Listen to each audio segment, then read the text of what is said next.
So much. It's my absolute delight to invite Amita Jain. I don't know where she's seated. There she is. Amita Jain. So delighted she could join us. You see, Amita, beyond just being Ayurvedic practitioner, besides being a yoga practitioner, scholar, she shares with us also being a teacher at a dharmic institution and embodies the blend, the underpinning, the interweaving of yoga as a physical practice, as a therapeutic experience, as a mind-body medicine, and how it is a way of living, a dharmic living. I'm so delighted to have Amita Jain here. Thank you, Aparnaji. Thank you.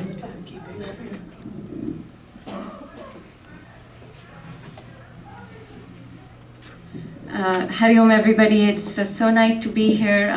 Such a nice opportunity to talk on a topic that I'm most passionate about and one that I've dedicated my life and my work to. I've been teaching Hatha Yoga for over 20 years. I studied at SVyasa Yoga University in Bangalore back in 1999 and also taught at NIH to patients for 3 years. As my part of my full-time work is practicing Ayurvedic medicine, and I founded a non-profit organization to help make holistic therapies accessible and affordable to the community. My clinic is in Rockville. So as I mentioned, my full-time work is in Ayurvedic medicine, and the bulk of what I do is help people manage their chronic illness. And I do this with a variety of modalities, a very specific diet, lifestyle adjustments, herbal supplements, and also with yoga and meditation. And why I chose to talk on this topic is because I've seen firsthand what a yoga practice, how it has helped my patients and my students heal and recover in very remarkable ways. So I'm hoping that the information I present to you will help you take health into your own hands, prevent chronic illness, and to manage it more effectively. So let's start by looking at some numbers published by the CDC. Well, the CDC classifies chronic disease as heart disease, stroke, cancer, diabetes, obesity, arthritis, but it's so much more than that. In fact, the way that a chronic illness is defined is any disease that lasts for more than 1 year and requires periodic monitoring. On this slide, you're going to see the number of Americans today that suffer from chronic disease. At 2020, year 2020, we have 157 million Americans, and our current population is 330 million. So that's roughly 50% of us suffering from at least one chronic disease. And look at the trends over the last 25 years. And the projections going forward.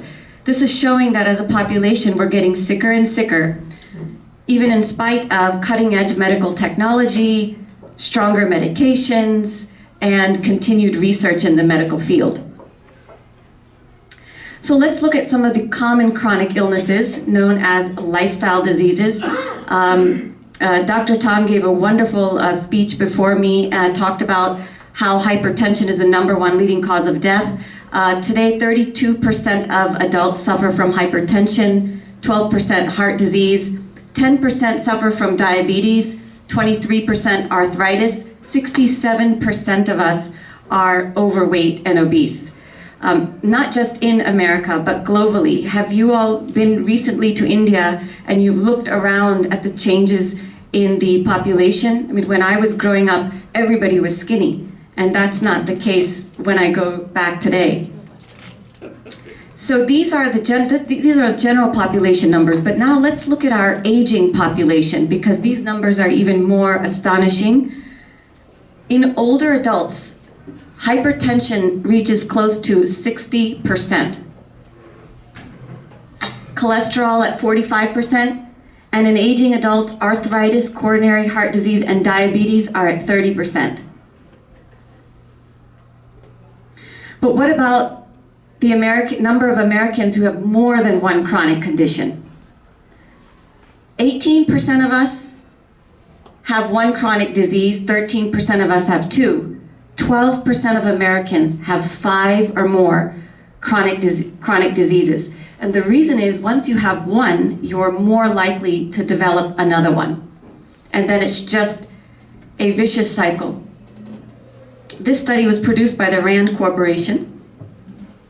7 out of 10 deaths in the United States are caused by chronic disease. And for those who have diabetes, 63% have some mobility limitation. So the numbers we saw here were CDC's when they talked about 50% of the Americans, right, having chronic illness. But the Rand Corporation has done their own studies, and they have a slightly different angle. 6 in 10 Americans suffer from at least one chronic illness. 4 in 10 have multiple. This means that there's a 60% chance of us developing a chronic disease. More than half of the people in this room are likely to be suffering from some chronic illness. And these are very high numbers. You know, this is reaching an epidemic, and we need to take health into our own hands. We need to stop ignoring our symptoms and going quickly through life. We need to stop and acknowledge that there's something going on, and we need to correct it and pay attention. But there's the latest disease to watch out for. And look at this cartoon. It kind of looks funny, but some of you may be able to relate to this. 8 to 10 hours at a desk. Are we any different when we leave that desk?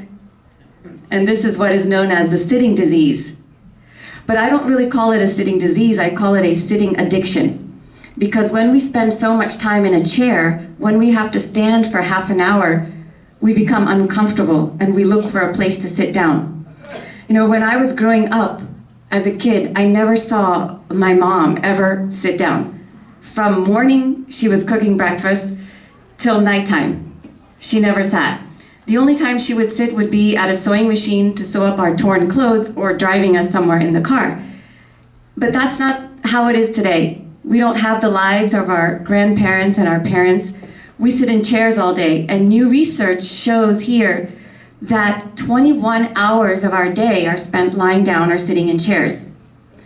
And studies show that sitting disease is now a major risk for chronic disease, organ damage, spine damage, muscle degeneration, and leg disorders. And we don't need any kind of evidence to show us this. After sitting in a chair for 8 hours, how do you feel when you stand up? Weakness in the legs. You don't feel more energetic because you've sat all day, you feel more tired. You have more fatigue. But this is what's really shocking. If you're a woman and you sit in a chair for 6 or more hours a day, you have a 94% higher chance of death than our parents who stood. If you're a man, you have 48% higher chance of death. This is a hard one to swallow because most of us do spend our times in chairs all day.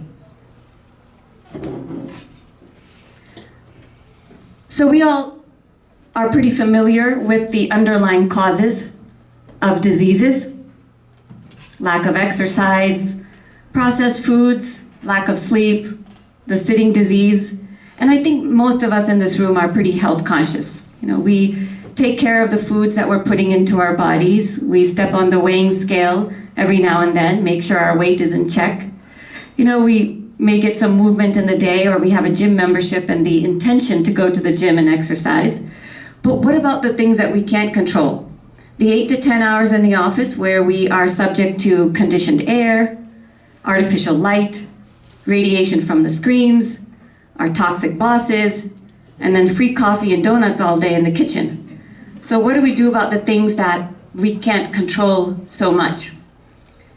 And this is where the practice of yoga comes in. Most of the general population doesn't really think about making changes in their life until something goes wrong. Oh, I'm perfectly healthy the way I'm living, my fast-paced life, my stressful job, my 5 hours of sleep at night, until a lab marker comes up, or doctor says, oh, you have high blood pressure, and now you've got to take medication. So they say, okay, they go to their physician, they get some medication to help manage their condition, but they forget the other 50% of their physician's advice, which was, as Dr. Tom said, reduce the stress, eat better, exercise more. We forget about that part. And so we continue to stay on these drugs, and we know that the medications that we take do have side effects. They create dependencies. And I'm not just talking about physical dependencies, mental dependencies, that we need this drug in order to keep going forward in our lives.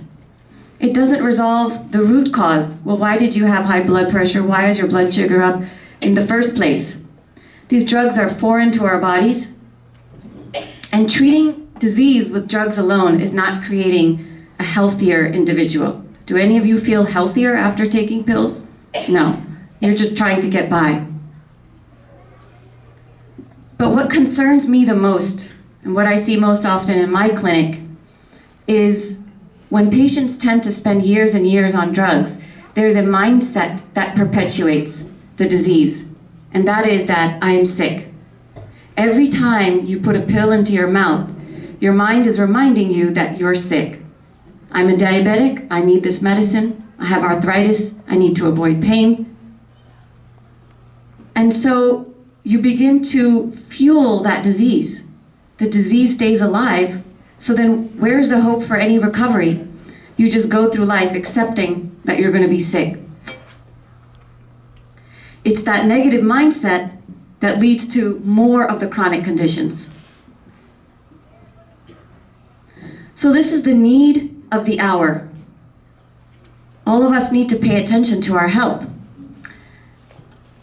You know, the biggest contributor, one of the biggest contributors to our stress and unhappiness in life is when there is something going wrong, when there is a health condition, when there's some sort of an illness. If I could tell you right now, you can have any wish you want to regain your health, imagine how you would feel. Most of us would probably say, I'd like to stand up from this chair and be 10 pounds lighter. So imagine if that were true. You stood up, you were 10 pounds lighter, you'd feel wonderful. Not because you can fit into your old clothes, not because people will compliment you, but because you don't have that nagging stress anymore. All of us are here in this blissful place because we want to grow spiritually as well. How can we sit and meditate when there's a part in our brain nagging us, telling us, my knees are hurting, my back is hurting, I need to stop and take my medicine?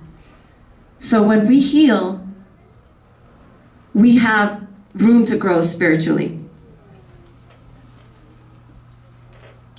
So it's time to take health into our own hands and to develop our whole personality with yoga. Now I'm about to show you the very specific benefits that yoga has on your health.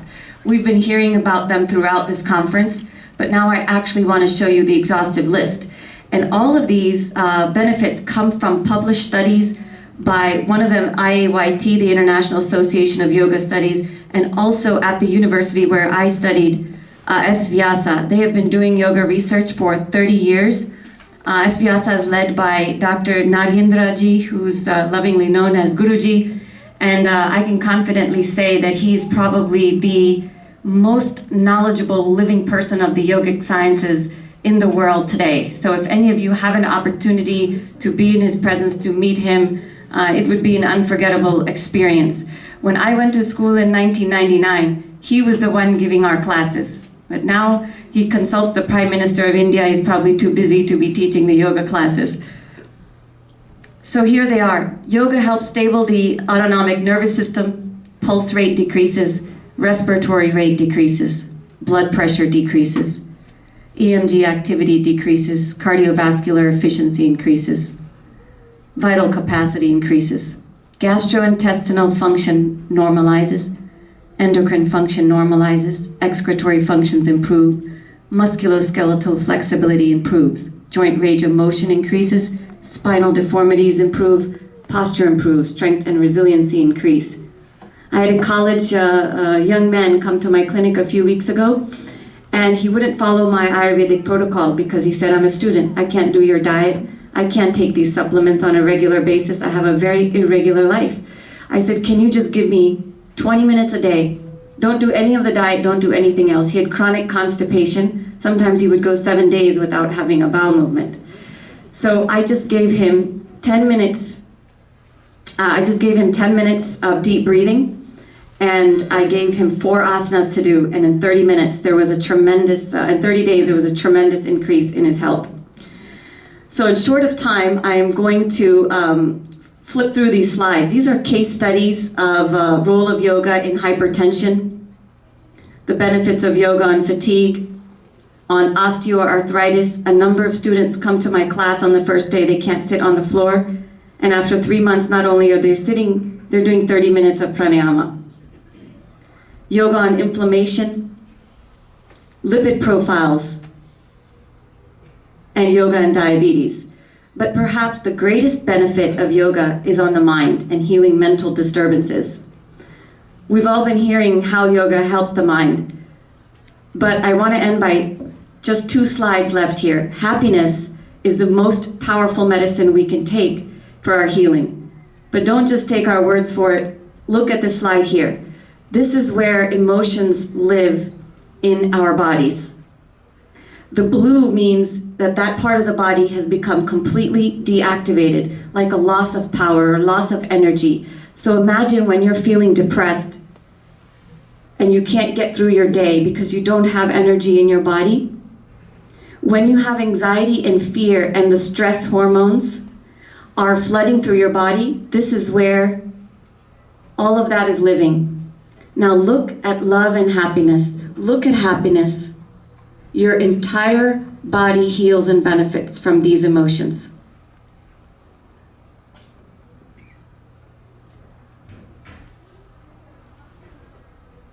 So I just wanted to say again, thank you so much for having me here today. Vedic Health is the name of my organization. We offer yoga classes. We have a clinic in Rockville, and I just wanted to announce my 2 colleagues who are here in case anyone would like to talk to them afterwards. Om Sandhuja works on the clinic side with me, and Ramdas Jadhav on the yoga side with me. Hari Om, and thank you, everybody.